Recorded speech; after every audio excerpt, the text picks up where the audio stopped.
nuevo día, una gran bendición. Esto es Querigma, un mensaje al corazón. Querigma, un mensaje al corazón. En el Evangelio de hoy encontramos una gran enseñanza que deja Jesús a sus discípulos. Muchos de ellos habían construido un Dios a su medida. Y cuando nosotros construimos un Dios a nuestra medida, lejos de la revelación bíblica, es decir, del Dios que ha revelado y que ha mostrado no por una construcción mental, sino por la vivencia, por el amor del Padre, que es lo que nos manifiesta Jesús de Nazaret.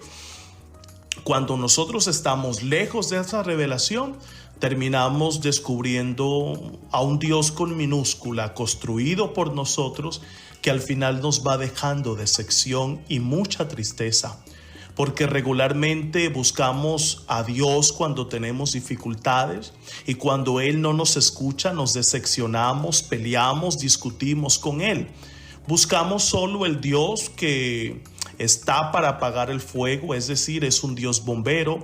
Buscamos a un Dios por interés para que nos saque de las dificultades y en el peor de los casos confundimos la bendición con la ausencia de problema.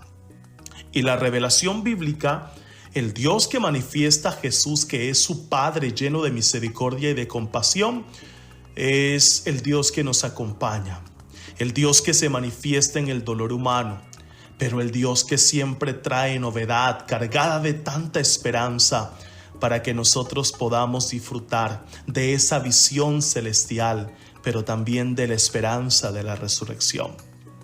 Hoy el Señor en el Evangelio de San Mateo, en el capítulo 20, versos 15 al 28, nos recuerda la cruz, pero también nos recuerda que detrás de la cruz viene una gran recompensa, pero que nosotros como discípulos de Cristo no podemos olvidarnos del sufrimiento, del dolor humano y de esos acontecimientos que a veces nos van generando tantas inconformidades, pero cuando le entregamos en las manos de Dios, todo eso traerá recompensa.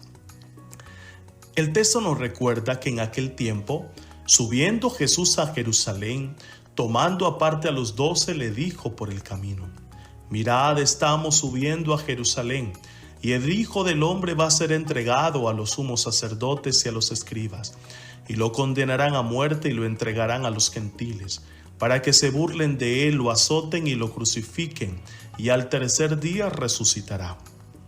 Entonces se le acercó la madre de los hijos de Zebedeo con sus hijos y se postró para hacerle una petición. Él le preguntó: ¿qué deseas? Ella contestó: ordena que estos 2 hijos míos se sienten en tu reino, uno a tu derecha y otro a tu izquierda. Pero Jesús replicó: no sabéis lo que pedís. ¿Podéis beber el cáliz que yo he de beber? Contestaron: podemos. Él les dijo: mi cáliz lo beberéis, pero sentarse a mi derecha o a mi izquierda no me toca a mí concederlo. Es para aquellos para quienes lo tiene reservado mi Padre. Los otros 10, al oír aquello, se indignaron contra los 2 hermanos, y llamándolos Jesús les dijo: sabéis que los jefes de los pueblos los tiranizan y que los grandes los oprimen. No será así entre vosotros. El que quiera ser grande entre vosotros, que sea vuestro servidor. Y el que quiera ser primero entre vosotros, que sea vuestro esclavo. Igual que el Hijo del Hombre no ha venido a ser servido, sino a servir, y a dar su vida en rescate por muchos. Esta es palabra del Señor. Gloria a ti, Señor Jesús. Querigma. En la vida, quien no vive para servir, no sirve para vivir. Es interesante lo que hoy descubrimos en este Evangelio de Mateo. Hay muchos que en el grupo de los discípulos estaban muy lejos de la comprensión del Evangelio. Hay muchos que querían los primeros puestos, sí. Hay muchos que querían pasar por encima de los demás, sí. Hay muchos que querían reconocimiento, claro.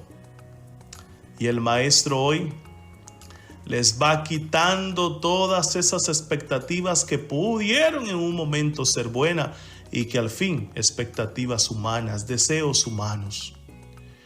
Y el Señor le recuerda que el discípulo auténtico es aquel que tiene que transitar el camino de la cruz, el camino de la incomprensión. Y la incomprensión por su propia familia, por sus propios hermanos, por el propio grupo. Pero al final el maestro nos da la clave para que nosotros podamos ser reconocidos en el reino de Dios. ¿Y qué es lo que nos deja el maestro como una gran enseñanza? Que el que quiera ser grande se convierta en servidor. Y el que quiera ser primero, que sea esclavo para muchos.